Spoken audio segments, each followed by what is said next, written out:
mudhun ning Ngarcapada. Jeneng kita Dresanala bakal ulun dhawuhake marang putra ulun si Dewasrani Manutaya Dresanala. Mboten Ibu Bathari. Manutaya Dresanala, Manuta ning kula sampun gerbini. Meteng-meteng ya ben tak rabekke karo anakku. Gelem ora? Mboten Ibu Bathari, kula trimah pejah yen to mboten kaen Kakang Janaka. Gelem ora Dresanala? Mboten Ibu Bathari. Yen ra gelem tak rudha pali peksa kowe Dresanala.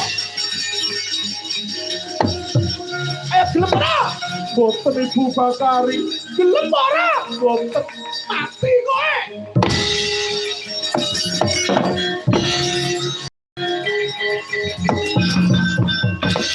Ayo gelem ora?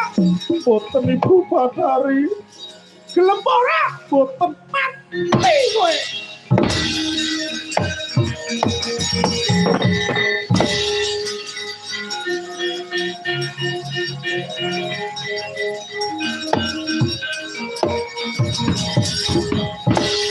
Gelem ora? Mboten. Mati.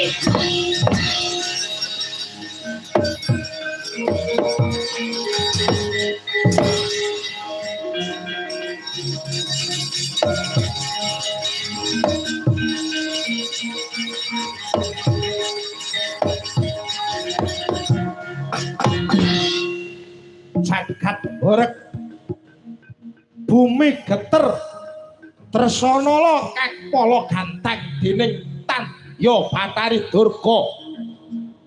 Nadyanto Dresanala sampun ngandhut utawi gerbini Sabta Candra tegese 7 sasi. Nanging Dresanala dipun pala ganteng lawan Bathari Durga.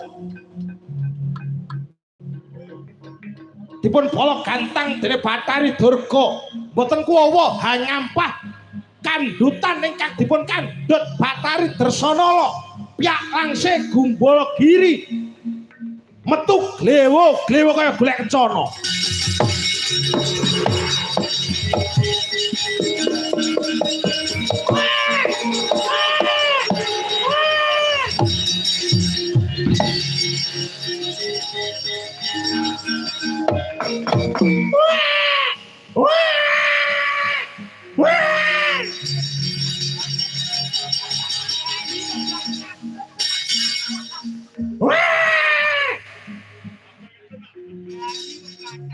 Yen ora tak kuwak ning Kalacandra dimuka mbebayani kowe.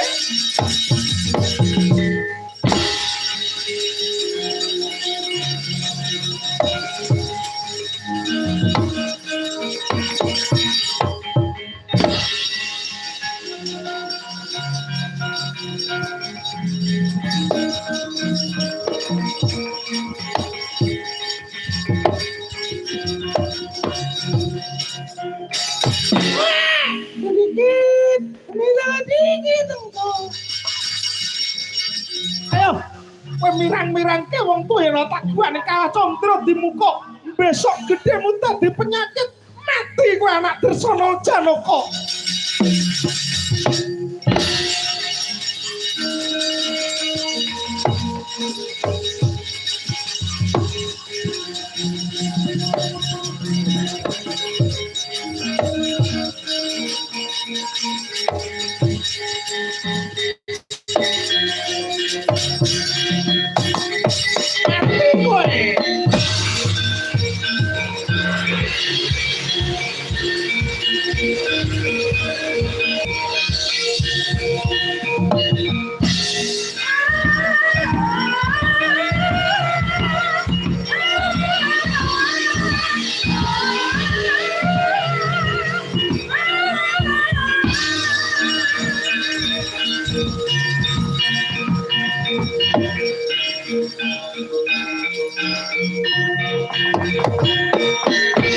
Bumi geter jagate horeg ngingeti kahanan kang sarwi renyuhaken pejabat sing ana kahyangan tega marang rakyate paribasan rakyat cilik didak-idak rakyat cilik ditindes ming kanggo kamenangane pribadi.